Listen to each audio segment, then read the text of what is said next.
Hey everyone, Sean O'Rourke, cyber liability consultant at Combs & Company. And for the start of 2021, I'm giving you either a late or a very early holiday gift. So in 2017, the New York State Department of Financial Services implemented what is called Part 500. And that is basically their cybersecurity rules for any company that falls under the auspices of the DFS. And what I'm going to do in a series of videos is I'm going to give you a general idea of why I use Part 500 in all my consulting engagements. Basically, I'm not going to give you the secret sauce, but I'm going to give you an outline of how you can use Part 500 to build a cyber resiliency program for your company. Because as you know, it is not a matter of if, but when you're going to have some sort of cyber event. And as you've heard me say innumerable times, your best defense is to be able to survive the event as well as prevent it. So join me in the next 6 to 10 videos. As we go over Part 500, we talk about what you should or should not do, what each of the sections means, and what it might mean from a technology perspective for yourself. So again, my name is Sean O'Rourke, Combs & Company. If you have any questions, concerns, comments, or you just want to riff, I'm always happy to talk. Thanks again for joining me. Hey everybody, Sean O'Rourke, cyber liability consultant at Combs & Company, and welcome to the foundational episode of my series on the New York State Department of Financial Services Part 500 cyber regulations. And before you could really top off a pyramid, you do have to lay a foundation. So I do suggest you watch this video, even though it's not going to have all the juicy details I promise you in future episodes. So the Part 500 regulations went live in 2017, and they were passed by the New York State Legislature essentially to put a carrot and stick in front of and behind companies to get their acts together when it comes to cybersecurity and cyber resiliency. And as part of the regulations, there are 16 requirements, all built around establishing a cybersecurity and a cyber resiliency program. There are exemptions, and I've listed all the 16 in the video notes below or above, depending on where you're watching this. And you'll see which ones are listed as exemptions, and then I've also listed how you become exempt. But the 7 are what we're going to focus on in future videos because those are the most common. And for most businesses, since they are requirements, I'm going to help you figure out how to implement them cost effectively and without pulling teeth, hair, or other bodily parts off your body because you're so frustrated. And just understand, again, this is a carrot and a stick. So believe it or not, the regulations are the carrot. They're enticing you to do right by your clients and by cybersecurity. The stick, however, is what happens if you don't, and you do actually have an event, and you do have to record it or make it known to the DFS. So join me on future episodes about the Part 500 regulations. But in the meantime, again, my name is Sean O'Rourke. If you have any questions, concerns, comments, or you just want to vent, I'm always happy to chat. Thanks. Hey everybody, Sean O'Rourke, cyber liability consultant at Combs & Company, and welcome to Part 2 of my conversations about the New York State Department of Financial Services Part 500 cybersecurity regulations. So last week, or Part 1, depending on when you're watching this, was all setting up the foundation as to what DFS Part 500 is and why it was implemented. Now we're going to start to get into some of the nitty gritty. And as you'll see in the video notes, either above or below, depending on where you're watching this, you're going to see I've listed again the 16 requirements of Part 500. And what you're going to see on 9 of them is the word exempt.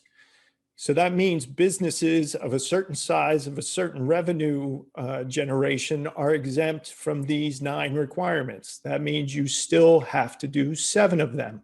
And for this video, if you give me a moment to look down, so don't go anywhere, I'm going to read off what the 7 are so that you know. First, you have to build a cybersecurity program. You have to build cybersecurity policies. You have to have access privileges. I'll explain what that is. You have to have a risk assessment. You have to do third-party service provider security policy. Try saying that 3 times quick. Limitations on data retention and notices to the superintendent. And the superintendent is actually the DFS. And we'll get into that at a later video. What I want to let you know is that these are not in order.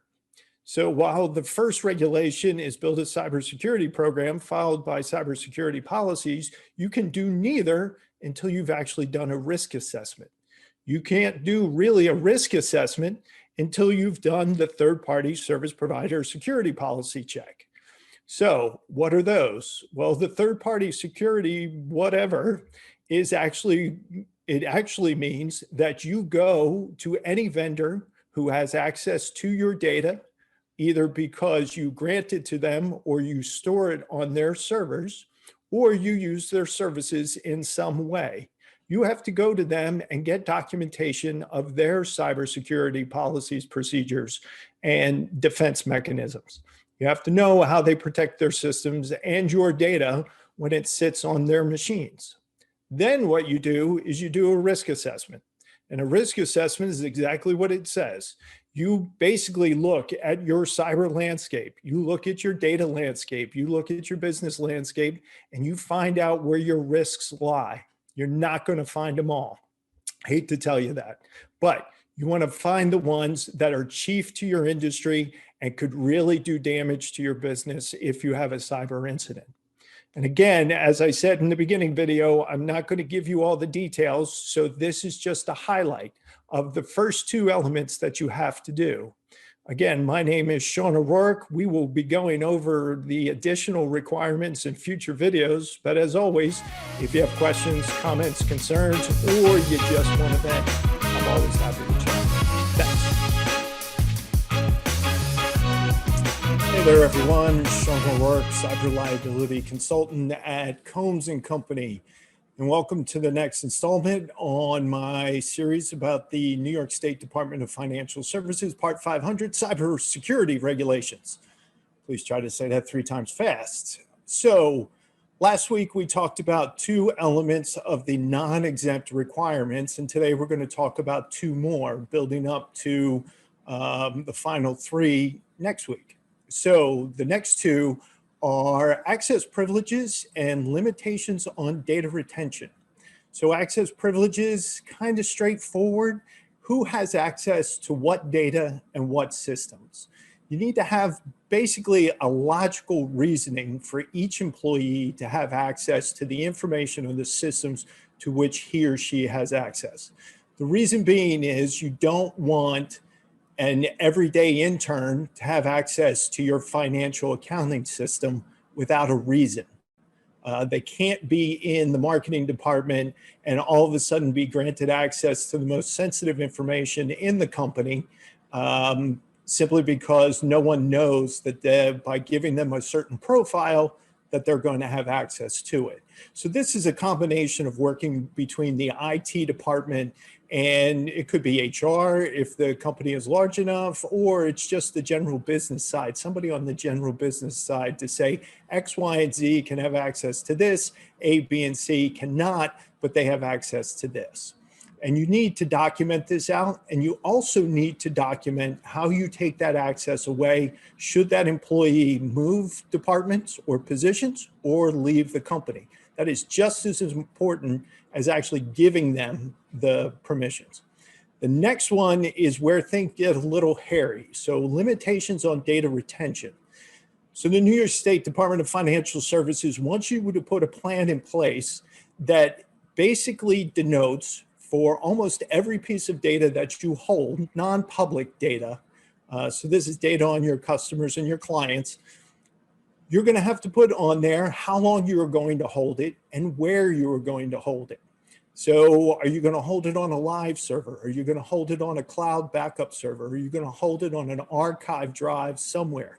Are you going to make copies onto a disk and store them at some remote location? You need to be able to document where that data is going to be stored, and then you're going to document for how long you're going to hold it. And here's where things get tricky. depending on what other regulations you are subject to, you could be in conflict with those other data retention policies. HIPAA, for example, which covers the medical community in the United States, has one set of data retentions. GDPR, which covers European Union citizens and their data, have certain data restrictions and data retention policies. DFS does not have any real restrictions on how long you can hold data as long as you document it, but there are others that do. So you need to be able to understand where your data limitations are and what your legal and regulatory responsibilities are as well. And then go to the one that requires you to hold the data the longest. That is usually my recommendation. That is not based on any legal precedent. It's just best practices. But as long as you can document where and how long that data is going to be held, you should be good. So again, this is the latest in the series on the NYSDFS Part 500 Cybersecurity Regulations. My name is Sean O'Rourke. Again, if you have any questions, concerns, comments, or you just want to know